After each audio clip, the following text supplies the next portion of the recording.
बिस्मिल्लाहिर्रहमानिर्रहीम। बरादरान इस्लाम, अस्सलाम वालेकुम। दिल का सुकून इंसान की सोच, रवैये और रद्द अमल से जाहिर होता है। दिल के सुकून की चंद नुमायां निशानियां ये हैं। ऐसा इंसान हालात पर गैर ज़रूरी शिकायत नहीं करता, बल्कि हर हाल में अल्लाह की रज़ा को तरजीह देता है। तन्हाई इसके लिए बायस खौफ नहीं बनती, क्योंकि उसका दिल अल्लाह की कुर्बत से जुड़ा होता है।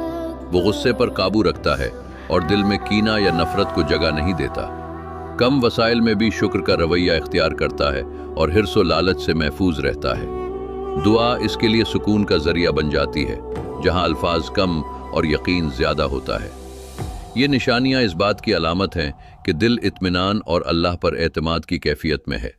कल्ब मुतमइन, दिलों के सुकून के लिए। अगर आप दिल का सुकून चाहते हैं और इस तरह की मज़ीद वीडियोस देखना चाहते हैं तो इस वीडियो को लाइक और शेयर करें। हमारे चैनल कल्ब मुतमइन को सब्सक्राइब करें और बेल के निशान को दबा दें, ताकि हर आने वाली वीडियो का नोटिफिकेशन आपको मिल सके।